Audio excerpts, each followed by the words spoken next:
You have a new book coming out, The Parent Revolution, Rescuing Your Kids from the Radicals Ruining Our Schools. A very interesting title on that front. And we're going to get into the book.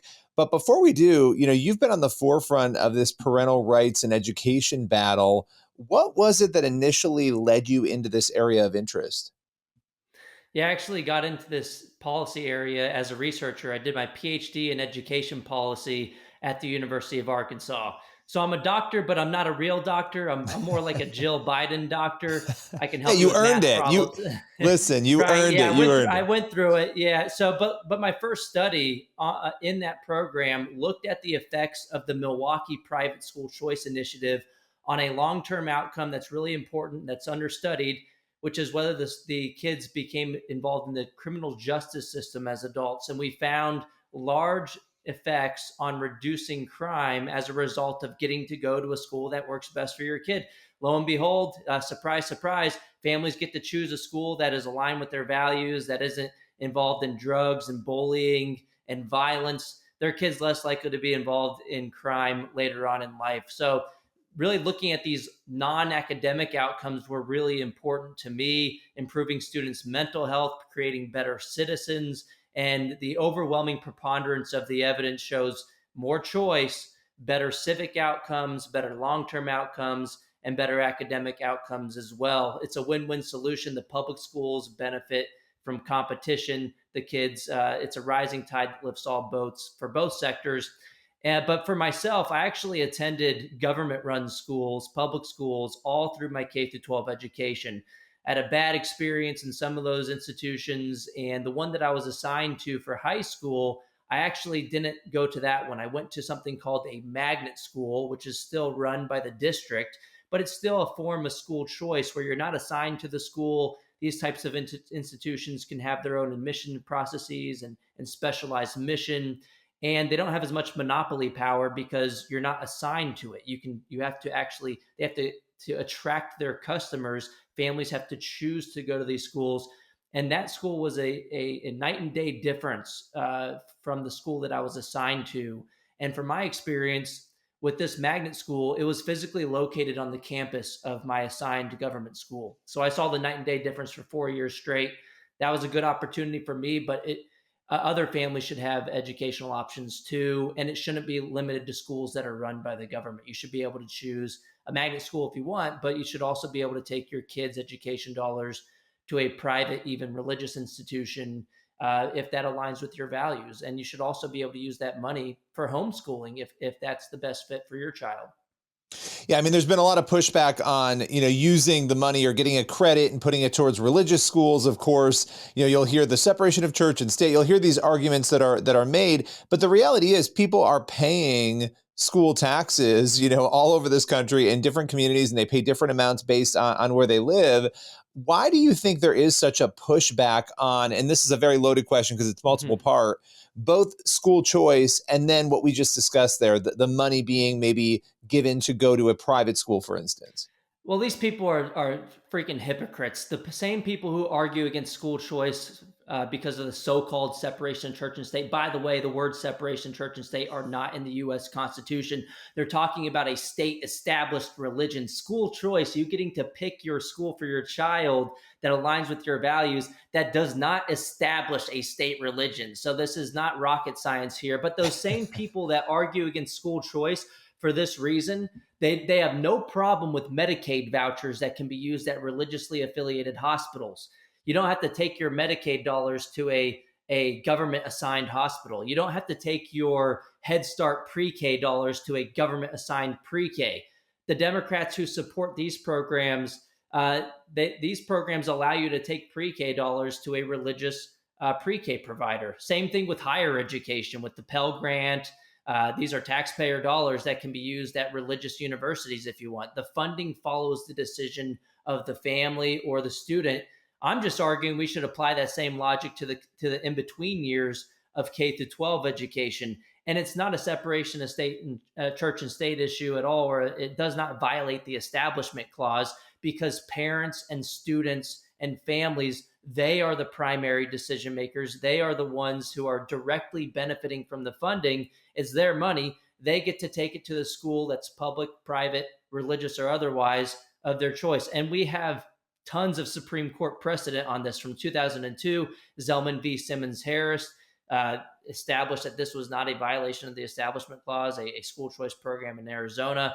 In 2020, based on a program in Montana. And in 2022, there was the Carson v. Macon case out of Maine. All of these clarified over and over again that school choice, allowing the money to follow the child, is not a violation of the Establishment Clause. I think it's just some people, it might be. I think the difference there is that when it comes to K through 12 education, there's an entrenched special interest, the teachers union and the superintendents union, that fight against any change to the status quo. They want to keep your kids' education dollars. They want to keep their gravy train monopoly going, and they want to control the minds of other people's children. I think it's some people just don't like religion, and they see the school system as a way to shape the rest of society. I mean, the anti-religious radical left liberals that control the school system, they don't have to have their own kids. They can basically just use the school system for 7 hours a day for 13 years of children's lives, their most impressionable years, to shape, to inculcate their worldview in the classroom. And that's why parents have launched a revolution over the past few years. We saw that the teachers unions fought to keep the schools closed. Their plan worked in the short run. They got $190 billion in so-called COVID relief since March of 2020, but their plan quickly backfired because parents, through remote learning, which, look, we really should have just called it remotely learning. Not a lot of learning was going on, but families got to see something was going on that was not just the basics. The schools were indoctrinating as opposed to educating. And that will do more to mobilize a parent than anything else. Look, Vodi Bakum said it best. We cannot continue to send our children to Caesar for their education and be surprised when they come home as Romans. Well, the good news is parents aren't surprised anymore. Yeah, I mean, COVID really did open that door. You know, when you had kids who were learning, I have an 11-year-old and an 8-year-old, and you could hear, you know, everything that was going on, everything they were learning. We didn't have those particular issues in our case, but I can imagine a lot of parents did. And we've seen parents showing up to school board meetings more and more, voicing, you know, making their voices heard. Why do you think it's taken so long for parents to realize, you know, the indoctrination, some of these things that COVID brought to fruition? Why did it take that? Why weren't people more involved to realize some of these things earlier? Yeah, I think the left has been in the school system for a long time. It wasn't just that in 2020. It's just a coincidence that all of the indoctrination was started happening in the schools. COVID just put a spotlight on what was already the problems, the rot that was already there. And I think it's partly because, you know, families buy into their homes based on the quality of their schools. But the problem is the metric of school quality did not capture everything. So families, you know, they thought things were okay. Their kids were coming home with all A's on their report card. They see these national blue ribbons at the front of the schools. They get a rating from the state, says, hey, we're assigned to an A-rated school. The magic of the school closures and through the failures of Zoom remote learning was that families saw that there was another dimension of school quality that's arguably more important than anything that can be captured by a standardized test, which is whether the school's curriculum aligns with families' values. And look, there's a lot of, you know, negatives to social media, especially if you're using it, you know, at a young age. But one of the benefits of social media is that it's also helped us continue to expose the rot in the public school system. Look, Libs of TikTok became famous just from sharing the left's own videos from TikTok, showing that they, you know, they were bragging about indoctrinating the kids in the schools. So just putting up a spotlight on the rot that's happening in the school system has been so helpful, so much that I actually dedicated my book to the special interests for overplaying their hand. I'll read it real quick. To Randy Weingarten and the teachers unions, you're doing more to advance freedom and education than anyone could have ever imagined. Thank you for overplaying your hand, showing your true colors, and sparking the parent revolution. America is beyond grateful. But it's really because once you see it, you can't unsee it, right? So now parents, yes, social media helped. Yes, COVID helped. The schools are open, but the revolution is continuing because parents aren't going to forget what they saw. They've woken up, they're never going back to sleep. And in a way, they've become their own kind of interest group for the kids. I mean, for far too long in K through 12 education, the only special interest represented the employees, the adults in the system. But now, thankfully, the kids have a union of their own, their parents, and they're going to win the war that the unions waged on their families for decades, because parents care about their kids more than anybody else. They have more of a vested interest in protecting the rights of their family and their children. And parents happen to have more power in numbers than the status quo. So parents will win. We're already winning in red states. There's a red state school choice revolution unfolding right before our eyes. But it's only a matter of time before the blue states get enough pressure to come along. Look, we live in 50 laboratories of democracy. They're starting to work as the founders intended, at least in some of the red states. So, you obviously read that dedication for your book, The Parent Revolution. And, this is a book that I imagine is going to give people a lot of resources, a lot of information, and sort of unpack a lot of what we're talking about here in a deeper form. What is your hope for the reader of this book? What do you want to leave people with? I want them to feel optimistic. Look, there's a lot of things to be negative about in our polarized political society today in this country. There's a lot of disagreement, but look, the majority of Republicans, independents, and Democrats support education freedom. And this happens to be a policy that the unions are losing on, and that we are finally winning on. Look, Milton Friedman wrote about this decades ago, and I wish he were alive today to see his ideas finally coming to fruition. Before 2021, we didn't have any universal school choice states. What do I mean by universal? I mean, every single family can now take their kids' state-funded education dollars to the education provider of their choosing. This includes Arizona, for example. You can take $7,000 to the government school if you like. That would be business as usual. If you like your public school, you can keep your public school, but for real this time, unlike with your doctor. But if not, you can take that money into an education savings account, direct it to pay for private school tuition and fees, whether that's a religious or non-religious private school. That choice is up to you. You could also use it for home-based education expenses like curriculum for homeschooling, private tutoring, special needs educational therapies, textbooks, and so on and so forth. Now we have 11 states that operate this way, where every family is eligible to take that money to the school that works best for them. The money follows the child. And that's really something to be excited about. That's only 11 states, true, but that's 11 states where we've been really fighting against the union for decades and only getting incremental reforms done, maybe for certain families, if you have a student with special needs, or maybe you're a very low income family. That's how the game kind of went a long time ago. But now we've gone from 0 to 100. We're winning so much. I'm almost getting tired of winning. Just kidding. We haven't gotten the blue states yet, but we will get there. And then I lay out the strategy, how we got it done. It was, yes, sure, the teachers unions overplayed their hand, but also making this a GOP litmus test issue, making it an important issue for Republican primary voters. This has made the GOP at least become the parents' party. Whether they like it or not, the voters in their districts are holding them to it. You can't just signal your support for parental rights in education.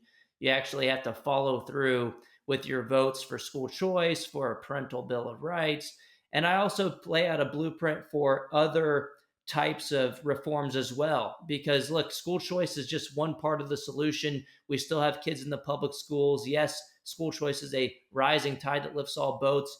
Competition will give them an incentive to focus on the basics as opposed to indoctrinating kids with radical leftist ideology. But at the end of the day, there are tweaks that we can do in the public schools as well. Like one simple thing that the unions fight against tooth and nail is aligning the school board election with the general election. School board elections have very low turnout, maybe like 4 or 5% turnout. So the special interests, the teachers unions, can control the outcome of that election if they're the only ones showing up in those low turnout elections. If you align it to the general election, the overall population in the area is going to be more aligned with parents than they are with the radicals in the school system. So you're more So likely you think to that's get conservative intentional? policy done. You think that's Say again? intentional on the part Oh, of the yeah. unions? Oh, Oh, they wow. send out messaging all the time saying, look, they send it to their members internally. They did it in Texas recently as well. I tweeted about it, and they say that look, these are really low turnout elections. We got to have our members show up because then their candidate, their handpicked candidate, will have and look, it's funny because these are the same people generally who say, oh, conservatives are a threat to democracy. They want to suppress voter turnout. And then this simple change, moving the special interest controlled school board election and other education elections on timing with the general election, will increase voter turnout. So it reveals their hypocrisy on the issue too. So Republicans in particular, and anyone who supports parents getting more of a say in their kids' education, because this isn't limited to Republicans. In fact, in Louisiana this year, they passed easily through their House universal school choice. It's not done yet; it has to go through the Senate, but they passed the House with a supermajority, 72-32. 20% of the Democrats in the House in Louisiana even voted for it. So the political winds are shifting so much that you now have Democrats coming along, crossing the aisle, doing the right thing for their constituents, as opposed to the special interest, those being in the teachers' unions. You even have a now governor of Pennsylvania. His name is Josh Shapiro. He went on Fox News supporting school choice last year. And right before his election in 2022, he changed his education platform to include a specific form of private school choice. And look, Milton Friedman said it best. A lot of people, push back when I point this out, and they say, "Oh, look, why are you supporting a Democrat?" Well, first of all, I'm going to support anyone who supports school choice. But I wrote about this in the Wall Street Journal, and my point wasn't to say, go vote for Josh Shapiro. His opponent supported school choice too. But my point was to remind people of the wise words of Milton Friedman, who once said that the way that you change things isn't about getting the right people into office. That obviously helps if they're voting for the things that you want. But in the long run, the way that you truly change things is by making it politically profitable for the wrong people to do the right thing. And I think we've reached that moment when it comes to school choice and education freedom policies, because now you have high profile Democrats, for whatever reason, whether they had a true change of heart or not, that they're feeling compelled to signal support for school choice is great news for families in the long run. And I think that's why we're going to be able to expand this revolution, not just in red states, but also to blue states in the future. So my final question for you, in light of the parent revolution and all of the things, obviously people know you on social media, sharing a lot of the stuff we've talked about, a lot of these acts of bias that we see. What has been, and maybe this will be tough to answer, I don't know, but the single most shocking thing to you, and I would imagine a lot doesn't shock you anymore, that you have seen bias-wise, or just maybe one anecdotal that you've seen in the schools so far?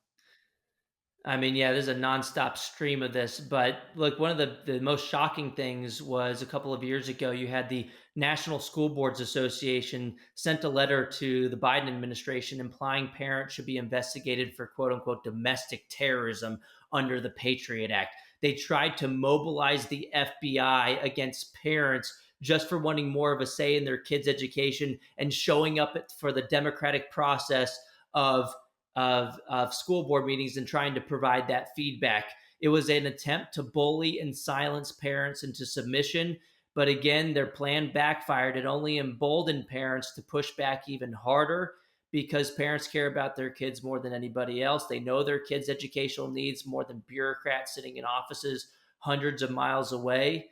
And since then, 26 states have left the National School Boards Association. In earlier drafts of their letter, they even called for the military and the National Guard to be deployed to school board meetings to monitor parents.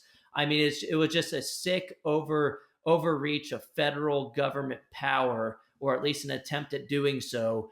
And now you can basically call them the Regional School Boards Association, because 26 states have left. And that really goes to show you the parent revolution does have true power. When parents lock arms and fight back, they can cause real change. They are basically a new political juggernaut to be reckoned with. and politicians from all parties would be wise to listen to them going forward. And I will say one last thing. The other thing that parents are really upset about right now is just the books that have sexually explicit content in libraries. You have the other side calling the conservative parents who are upset about these things, and it's not just a conservative issue. Democrats and independents don't want these books in the libraries either.